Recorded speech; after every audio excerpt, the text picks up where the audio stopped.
आप देख रहे हैं जन अदालत समाचार। जनता की बात, जनता के साथ, जन अदालत में।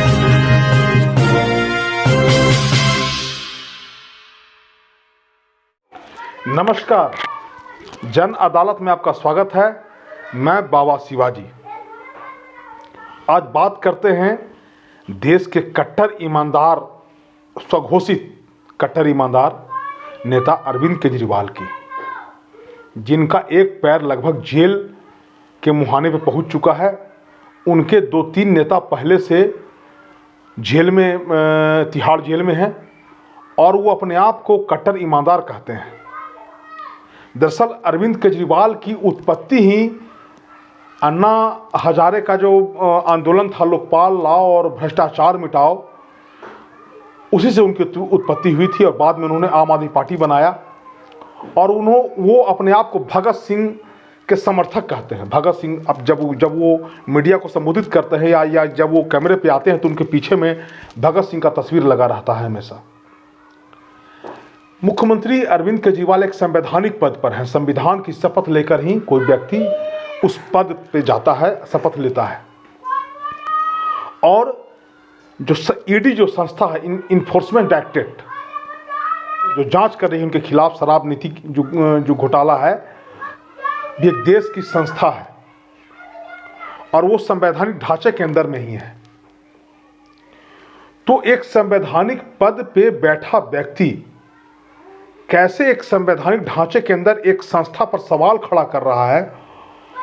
अब आप समझिए कि देश में जो सरकार है और जो संस्थाएं काम कर रही है, वो अगर भ्रष्टाचार होता है, आतंकवाद होता है, गलत होता है, तो जाहिर सी बात है कि जांच देश की संस्था करेगी।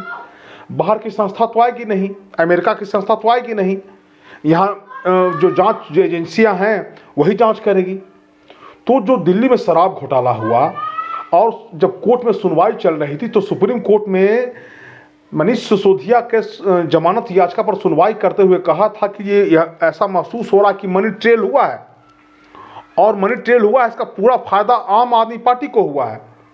तो आम आदमी पार्टी का संयोजक कौन है, सर्वे सर्वा कौन है? तो अब तक वो व्यक्ति क्यों बचा हुआ है? और ईडी ने अब तक उस संस्था, उस व्यक्ति के लिए, उस संयोजक के लिए क्या किया?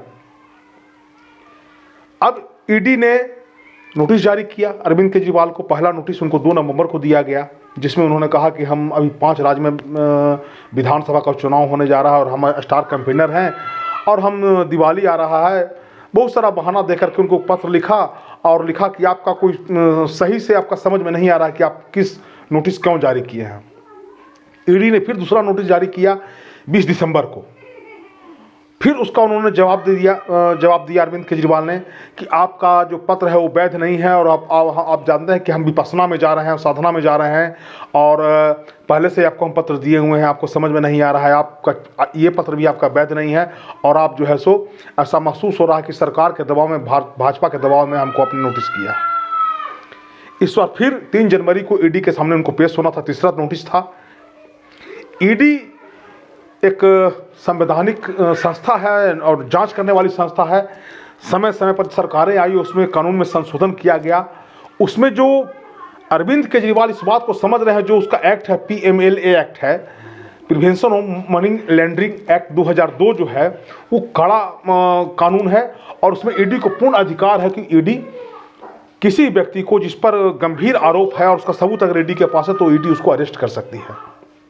अगर ईडी सवाल करती है, पूछताछ में अगर ईडी संतुष्ट नहीं होते तो उसको अरेस्ट कर सकते। इस संबंध में सुप्रीम कोर्ट का भी दिशा निर्देश आया है। 2023 अक्टूबर में 2 बिल्डर पर सुनवाई करते हुए ईडी को उसने निर्देश दिया था कि कोई व्यक्ति अगर आपके नोटिस पर नहीं आता है तो आप उसको अरेस्ट नहीं कर सकते हैं।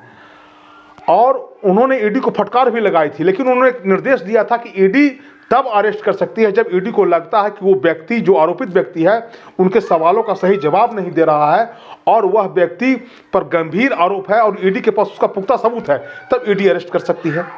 और अरविंद केजरीवाल जान रहे हैं कि हमसे पहले जो नेता हैं उनका क्या हासिल हो रहा है, वो जाएंगे तो लंबा जाएंगे। आप जानिए, चाहे आने वाले जो अभिषेक बनर्जी हों या हेमंत सोरेन हों या बिहार के उप मुख्यमंत्री हों, अगर जाएंगे तो पीएमएलए जो एक्ट है, जो prevention of money laundering act जो है 2002, उसका धारा जो खंड 9 है, बहुत ही कड़ा कानून है और बहुत ही लंबा जाएंगे। क्योंकि ये जो तर्क होता है इनके वकीलों का, नेताओं का, जो अरविंद केजरीवाल दे रहे हैं कि करोड़ों रुपया जब आया है तो पैसा कहाँ गया, एक भी रुपया संस्था को नहीं मिला है।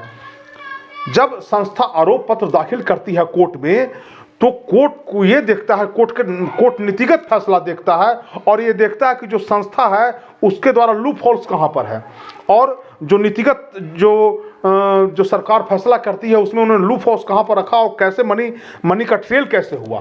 कोर्ट पैसा नहीं है, आप आम भाषा में हम लोग जानिए कि कोर्ट जो देखती है, जो आरोप पत्र में जो संस्थाएं जो करती है, कि वो बताती है कि यहाँ लूप होल्स नेताओं के द्वारा या सरकार के द्वारा किया गया, ऐसे घपला हुआ। तो बार बार गुमराह जनता को आगे कर रहे हैं। अगर आप निर्दोष हैं, अगर आप संवैधानिक ढांचा को मानते हैं, संवैधानिक पद पर हैं, तो एक संवैधानिक जो न्याय जो संस्था है उस पर आप उसको फेस कीजिए, और उसके लिए कोर्ट है। अगर आपको लगता है कि ईडी गलत है तो आप कोर्ट जाइए, कोर्ट में आप अपने आप को साबित कीजिए कि आप निर्दोष हैं। अगर आप गलत नहीं हो तो फिर ईडी से क्यों भाग रहे हैं? अगर आपने चोरी नहीं किया है, अगर आपने भ्रष्टाचार नहीं किया है, तो फिर ईडी से भागने का क्या मतलब है? और आप जनता के बीच में जो आके भाषण देते हैं और एक पक्षीय बात बोलते हैं कि ईडी सरकार के द्वारा संपोषित संस्था है और भाजपा के कहने पर नोटिस कर रही है। जो हमको नोटिस आ रहा है भाजपा ऑफिस से आ रहा है, और ईडी जो है सो भाजपा के कहने पर काम कर रही है। ये पॉलिटिकल वेंडेटा है, हमको परेशान किया जा रहा है, और ईडी को आप पत्र लिख के बता रहे हैं कि ईडी जो आपका पत्र वैध नहीं है। ये क्या साबित करता है? ये साबित करता है कि आपका विश्वास, अरविंद केजरीवाल का विश्वास डगमगा चुका है। और अब उन्होंने जो इस पत्र में जो उन्होंने ईडी को जवाब दिया है कि आप हमको किस हैसियत से बुला रहे हैं? आप एक आम आदमी के रूप में बुला रहे हैं, गवाह के रूप में बुला रहे हैं, या दिल्ली के मुख्यमंत्री के रूप में बुला रहे हैं, या आप हमको आम आदमी पार्टी के संयोजक के रूप में बुला रहे हैं? आप हमको किस रूप में बुला रहे हैं? इसका जवाब इससे पहले जो हमने आपको पत्र लिखा था उसका जवाब आपने नहीं दिया। इसलिए पत्र से ऐसा महसूस हो रहा है कि आपका पत्र जो है वैध नहीं है और आप हमको डराना चाहते हैं। इसलिए अगर आप सही ढंग से पत्र लिखिए तो हम आपको जांच में सहयोग करेंगे। अब ईडी के पास क्या रास्ता है? ईडी के पास यही रास्ता है कि फिर वो नोटिस जारी करेगी, या अगर लगता है ईडी तो कोर्ट से वो पहले जमानती वारंट इशू कराएगी, बाद में गैर जमानती वारंट इशू कराएगी, और अगर ईडी को ऐसा लगता है तो उनको गिरफ्तार कर सकती है। ये लगभग तय हो चुका है कि अरविंद केजरीवाल जेल जाने के डर से, चूंकि उनके जो पहले उनके जो पार्टी के नेताओं का जो हाथ हो चुका है, और जो शराब घोटाले में जो दलाल लोग थे उनका जो सरकारी गवाह बन जाने के बाद लगभग ये तय हो गया है कि बेहद ही बड़ा स्तर पे मनी ट्रेल हुआ। और मनी ट्रेल के बाद वो पैसा गोवा के उपचुनाव, गोवा का जो विधानसभा का जो चुनाव था उसमें पैसा खर्चा हुआ। तो ये लगभग कोर्ट को पूरा सबूत मिल चुका है। अब अरविंद केजरीवाल कसम है, इनको कहीं कुछ नहीं सूझ रहा है।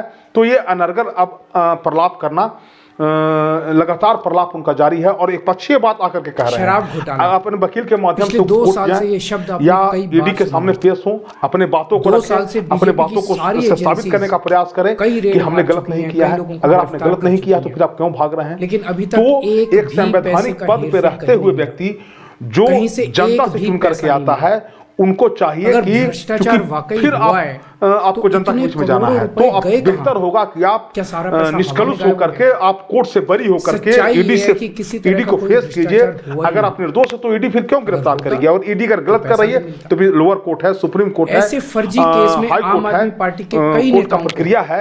और आप निर्दोष होकर के जनता के बीच में जाइए, तब बताइए कि भाजपा मेरे साथ गलत कर रही है। तो निश्चित रूप से, और आप जानिए देश की जो सरकार है, देश की जो संस्था है, उसका दायित्व है कि कहीं एक घपला होता है, कहीं घोटाला होता है तो उसकी जांच सरकार कराती है और संस्था के द्वारा ही कराया जाता है। कोई विदेशी संस्था के नहीं करता है, देश का ही संस्था के जांच करती है। तो अब ये देखना होगा कि अरविंद केजरीवाल पर ईडी मेरी ईमानदारी पे चोट करना जो है अरविंद केजरीवाल पर क्या एक्शन लेती है उन्होंने मुझे और समन आने वाले भेजे हैं। समय में अरविंद मेरे केजरीवाल वकीलों ने का मुझे क्या बताया कि ये क्या समन रुख होता है, क्या वो ईडी गैर के सामने क्यों पेश होते गैरकानूनी हैं या फिर ये ईडी मैंने उनको इनको गिरफ्तार विस्तार करती से है। लिख के आपको भेजा है। हमारा ये खबर कैसा मैंने लगा? बताया है कि कृपया उनके आपसे समन मेरा कैसे आग्रह रहेगा गैरकानूनी कि है। हमारा चैनल जो जन अदालत है लेकिन उन्होंने मेरी उसको आप एक भी सब्सक्राइब बात का करें, जवाब शेयर नहीं करें, ताकि आपको इसका मतलब उनके ताजा पास मेरी बातों घटनाक्रम का का जो जवाब देश नहीं और राज्य का है इसका उससे मतलब अवगत वे भी कराते मानते रहें। हैं कि उनका आपका नोटिस धन्यवाद। गैरकानूनी है।